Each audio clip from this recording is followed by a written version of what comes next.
So today I was scrolling through my comments and I saw one that said, if you Google Disney bounding, mine is the first picture that pops up. And I said, excuse me, what? But sure enough, when I Googled Disney bounding for myself, the very first image to pop up is this one. So back in 2021, I made a couple videos about Disney bounding that both went pretty viral on TikTok, and I had a person named Amanda reach out on behalf of Insider and ask if she could interview me about my experiences Disney bounding, and I said, sure. So I did the interview, the article was posted, and this picture was used as the cover. In this picture, I'm Disney bounding as Snow White, and as you can see, I am talking to Snow White and showing her little birdie accessory that I had on my finger. And also featured in that article was the creator of Disney bounding. Leslie Kay literally wrote the book on it. So that would be why when you Google Disney bounding, my picture is one of the first ones to come up. So what even is Disney bounding? Well, Disney bounding is using everyday normal clothes and accessories to invoke the essence of a Disney character.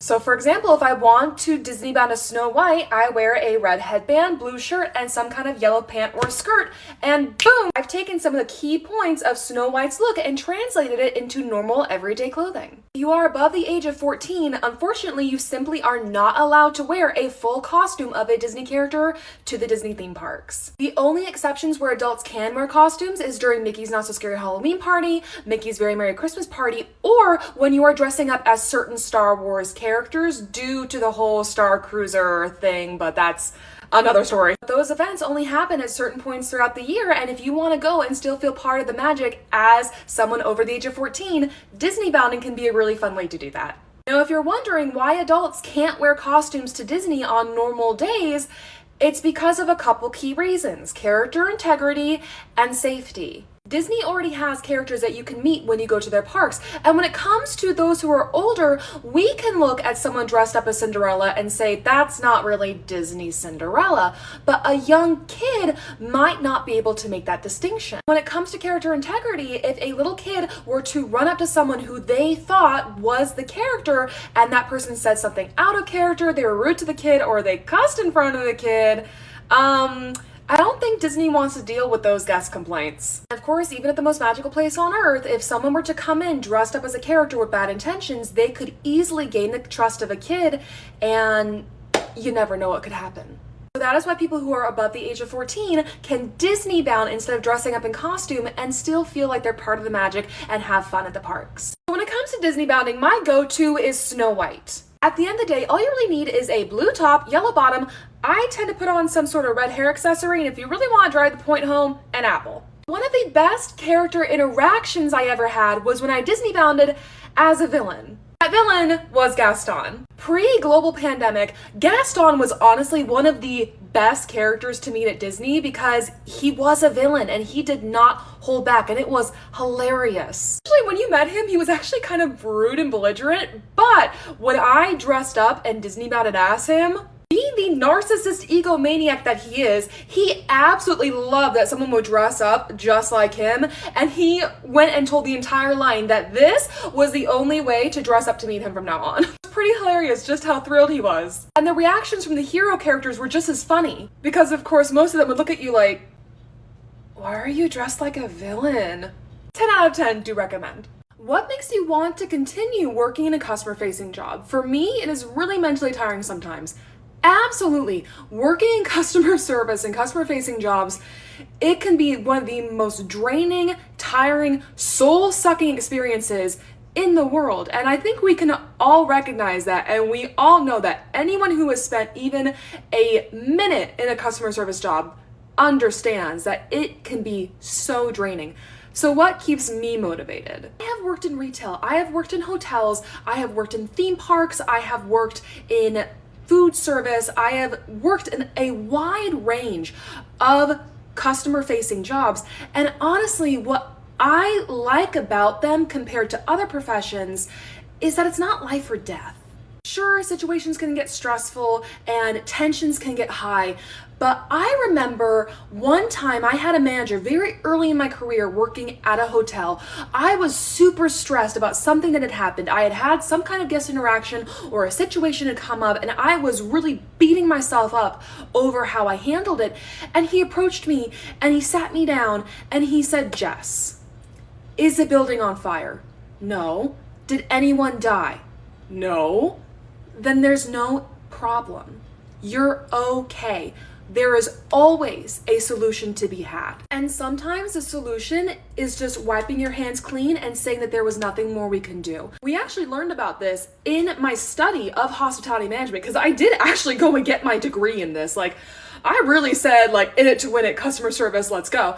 But that study said that at the end of the day, you can give the same exact service to every single person and you will have a wide range of reactions to that service. It is like the Goldilocks of service. You can give someone the exact same product delivered the exact same way, and to some people it won't be enough, to others it'll be way too much, and then to those select few, it'll be just right. And that is where the skill comes in. It is an art form to be able to provide good customer service, and it does make me laugh and also enrages me a little bit whenever I talk about the fact that I majored in hospitality management and people just say, "Well, why do you need to major in that? You don't need to study that, you just do it."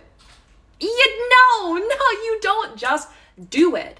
There is a skill that comes along with it, because yes, anyone can be trained to just do something and say something a certain way. But where the skill comes in and where the nuance of the art comes in is being able to tailor those interactions for individuals. To be truly exceptional at the job, you need to not only understand your product, but understand people and understand how you can tailor the way that you present the product to them in order to make them the most happy.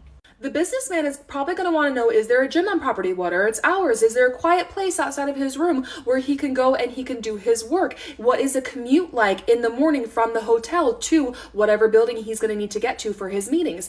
And then the family, they don't want to know those things. They're on vacation. They want to know, when's the pool open? What are its hours? What are good restaurants to go eat and that are family friendly for the little ones? What's some great entertainment nearby? What are its prices? They're going to have different wants and needs, and if you start telling the family about all the gym offerings, I've had people get angry at me when I've told them about gym on property because they're like, "We're on vacation, we don't want to know what the gym is." But then I can talk to the businessman and he doesn't care about entertainment. Do you think he has the time to go out and go to a water park? Are you kidding me? I'm busy. I'm a businessman. So tailoring my service based on needs like that for the individual is something I genuinely do find fun. And it's also a way that I challenge myself and keep myself entertained and invested in the job. Now, there are times where service just fails and you feel like you can do nothing right because maybe a guest has had one too many things go wrong during their stay, or they're just completely unreasonable and off the wall and nothing you can do or say will ever make them happy. I think at this point we all know how I cope with that, making funny videos for the internet and sharing stories. Honestly, at the end of the day, those interactions, while they are the ones that we may remember the most and may enjoy sharing the most, they're few and far in between. If I think about my day on a scale, kind of like this is my scale, I have maybe about this much interaction with people that is just amazing. I meet the coolest people, we have a great connection, we have a great interaction, and they leave and I'm like, wow, that was awesome. And then I have maybe about this much of my day that I deal with people who are just crazy and rude and really leave you with that sour taste in your mouth. But all that in between space, blah. I think this can absolutely vary based on where you work and what you do exactly within the customer facing industry. But I would say that about 90% of my day is very forgettable, or maybe uneventful is a better word. People come in, I do my job, they go. And there's no huge emotion that happens in the meantime. So what that looks like for me in what I do at hotels is someone comes to check in, I get their name, I get their credit card on file, I tell them about the hotel, they nod and say, okay, maybe ask a couple questions, and then they go. Nothing great, nothing horrible. And of course, since these stories that are fun to share are the crazy ones, the perception of what the job is actually like can get very twisted. And at the end of the day, it all depends on the individual, because there are some people who thrive working in customer service and there are some people who don't. And that's fine. I've had plenty of people tell me I could never do what you do. I could never be nice and happy and keep my composure in front of someone who's yelling in my face. Vice versa, there's tons of jobs that I would never ever want to do in my entire life ever. Now, at the end of the day, because of the world we live in, there are a lot of people who are working in jobs that they don't like and they're not interested in doing and frankly not good at. But then there are a lot of people who do extremely well and really enjoy working in customer-facing jobs. But if you do find yourself getting mentally exhausted often, as I absolutely have many times, I think what you need to do is take a look and figure out what is exhausting you about this job. And if you, of course, have the means to do so, seeing how you might be able to change that. So for me, I found my niche working in hotels. I tried working in a restaurant, I tried working in an actual theme park itself, and then I decided that hotels was what I liked the most for a lot of factors I could go into in another video. But then when I started making my career in hotels, I worked at a convention hotel, I worked at a large luxury hotel, and I worked at a small boutique hotel. And from those experiences, I decided that I liked working in a more luxury market, but I didn't want to go hyper luxury like a Ritz-Carlton, because to me that was almost too much expectation. And I liked being able to stay a bit more casual, but still professional and still be challenged with what I do. But as another example, my best friend who also studied hospitality management with me went down a completely different track than I ever expected, because we also used to work at hotels together, and she is going to become a sommelier. And she has been continuing her education in that field while also working at a liquor store and climbing up that company's ladder while working in a guest-facing role, but in one that was completely alien to me, but still very fascinating. When it comes to working in a customer-facing job, finding where you as an individual can thrive and get the most enjoyment out of it is, I believe, going to be the biggest way to stay motivated. And finally, what part of the industry will benefit your lifestyle the best? Different jobs and companies and industries may offer different types of benefits that are better or worse for you. I was a broke college student working for restaurants, I got a free meal. Then when I could travel more, I worked for a global hotel brand where I could get discounts on hotels around the world. Now that I'm settled where I'm at, I get free theme park tickets and use them constantly. So at the end of the day, I genuinely enjoy working in customer-facing roles because I like making that connection, I like the challenge, and I like the benefits that I get from it. And you may enjoy working in it for your own reasons, so let me know what they are in the comments below. And if you made it to the end of this video on TikTok, I am so proud of you, because I just tested out the 10-minute feature of being able to film in-app, and it's interesting for sure. So thanks! Mexico! Norway! China! Germany! Italy! USA! Japan! Canada! Hi, thank you for calling the hotel I work at. How may I help you? Hi, I'm calling because we had to cancel our hotel reservation and I was really hoping we could get a refund. Oh, okay, well, it is going to depend on what kind of rate the reservation was booked under. Well, it did say it was a non-refundable rate, but I was really hoping you could make an exception. We're just really in a tight financial spot and could really use the help. Well, I'm afraid I can't make any guarantees, but I can take a look at the reservation for you. What's the reservation number? Okay, awesome. Thank you. Yeah, the hotel reservation number is 123456778. Thank you. Ma'am, this reservation was booked and canceled a year ago. Yeah, that sounds about right. Ma'am, our policy, even for refundable rates, is that you need to cancel 24 hours prior to your day of arrival. So I'm not getting the refund? No. I am here to check in. Last name Miller. Welcome, Miss Miller. Let me get you all checked in.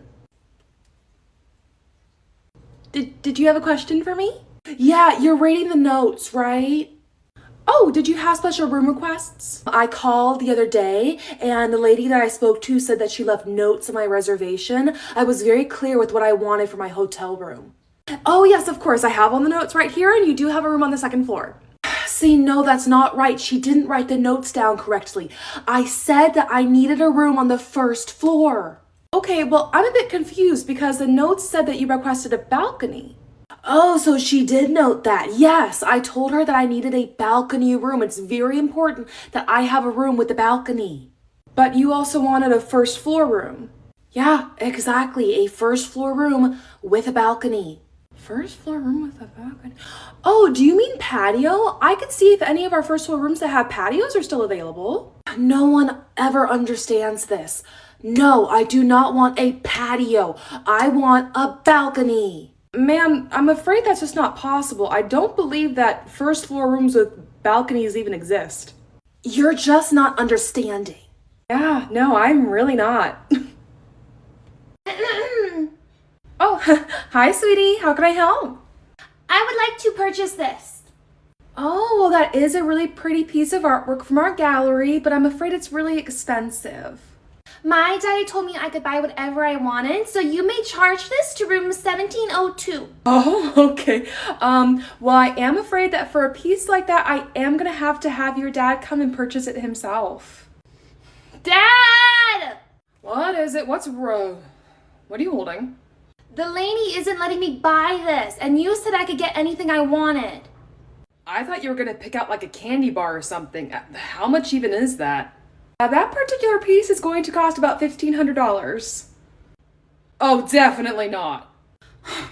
So for the first time in forever, I attended the Dapper Day event at Walt Disney World. So Dapper Day events happen about twice a year, usually in the spring and the fall, at Disney World, Disneyland, and sometimes even at Disneyland Paris. And though most people do tend to dress up in 40s and 50s style to the parks, because that's about when most of the parks are set in, it actually does aim to celebrate all eras of style. So when I was there, I saw someone dressed all the way from the 1920s up into a contemporary 2000s look. And though I honestly wasn't planning to attend this year, my friends really needed a Panchito to complete their Three Caballeros look, so I agreed to go. And do keep in mind that even though we did combine Disney bounding with Dapper Day, that's not a requirement of the event. You can absolutely wear and dress up fashion that you enjoy without having to reference a Disney character. Now, you may be wondering, why doesn't this count as wearing a costume to the Disney parks? The rules explicitly say that you cannot wear costumes if you are over the age of 14 to the Walt Disney World parks. Now, this is where I think that the costume rule is a bit nuanced when it comes to Disney. Now, keep in mind, I don't speak for the brand of the company, but from what I understand about how Disney operates, they are very protective of their IP and their guests' experience. Even though most people don't dress up in this kind of style anymore, and you may consider only wearing something like this to an event or to a Halloween party, it's not necessarily a costume in Disney's eyes. At the end of the day, it comes down to safety and integrity, and Disney wants to make sure that people who are visiting their parks can differentiate between who is a cast member and who is a guest. These events do happen twice a year, and a lot of people come to the park all dressed up at once.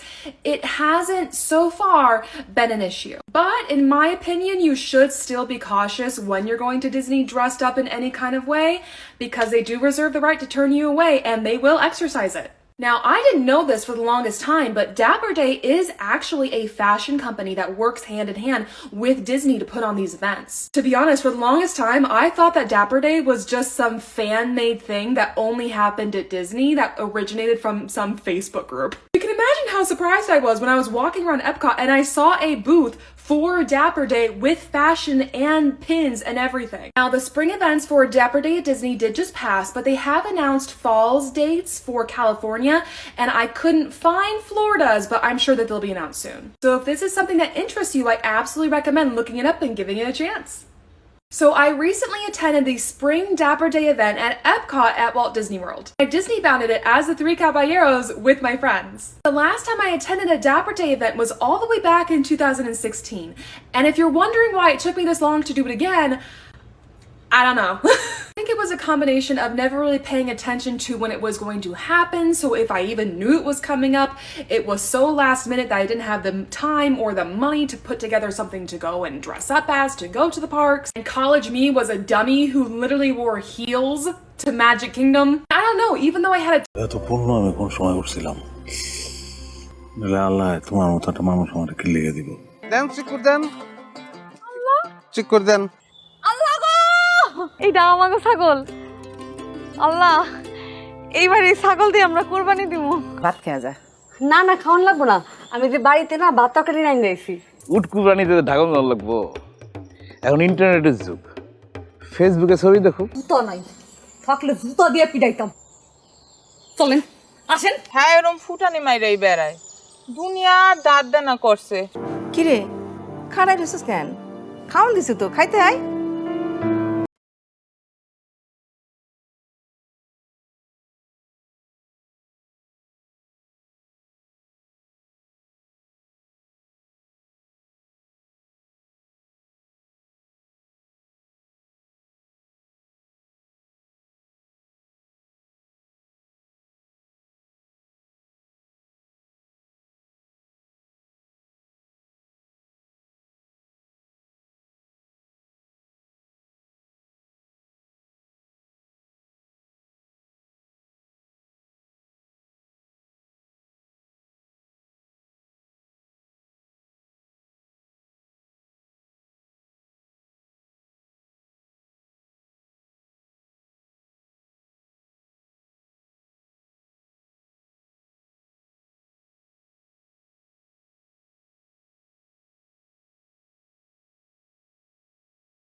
দান খয়রাত নিতে আমি পারবো না আমার শরম করে আরে বাবা শরমের কি আছে আয় পায়েস খাওয়া যাবি অহন না পরে মনে হন যাই আইস কিন্তু অনেক মানুষ আছে না আশের মতন ক্যাত ক্যাত করে গলা পর্যন্ত খায় আমি পারি না গরিবের বউ না তুমি খাসির মাংস খাইতে পারতাছি না 1 ঘন্টা ঘুরে আনি একটু হাসো ফ্রি ফ্রি ছাগল পাইতাছো চুইট করে হাসি দাও ছাগাইয়া হাসতেছো কেন একটু চুইট করে হাসো ও ভাবি এত স্বাদের মাংস ফালাই দিলেন কেন খাসির মাংস আমি আনতে কইছিলাম আপনার লইগা ভাবছিলাম মজা করে আপনারা রান্না খাওয়াবো কোন বরঙ্গে বানায়াছ ঘর খানি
এক্সকিউজ মি আপনাকে এর জন্য পানিশমেন্ট পেতে হবে কি পানিশমেন্ট পেতে হবে আপনি আগামী 3 দিন 6 ঘন্টা করে জারিফকে পড়াবেন 6 এক্স পার সাথে কাকে কোন দিচ্ছিস এই যে আপনি আমার স্টুডেন্টকে ঝাড় দিচ্ছেন কেন তোর মায়া ভরা হাসি একই করে দিলি আমাকে আমার থেকে সরিয়ে যে নিলি তোর মায়া ভরা হাসি একই করে দিলি আর কতক্ষণ ধরে পড়াবো যতক্ষণ পর্যন্ত 80 এর উপর মার্কস না পায় ততক্ষণ পর্যন্ত যে নিলি আমি আছি ছেলে দেখতে যাব রুগিয়ার ব্যবহার করব কি কোনো সমস্যা সো আপনি বেরোচ্ছেন তাহলে আমি দিই লিফট শেষ তুই আমার স্বপ্নে মন খুলে রোদ মেখে উড়ে বেড়া যাতা করবো, দরকার পড়লে ওদের হাতে কামড় দিব। এমন আকাশ ঘুরে রোদ মেখে উড়ে বেড়াস, তোর নামে লিখে দিলাম এমন আকাশ। এবার সত্যি মাথাটা গেল, তারপরে তোমরা শোনো, আমি আর যাবো। আমি তো বললাম বিয়ে করতে চাই না। কাউকে অপমান করার রাইট আপনার নেই। অবশ্যই আছে আমার অপমান করার right।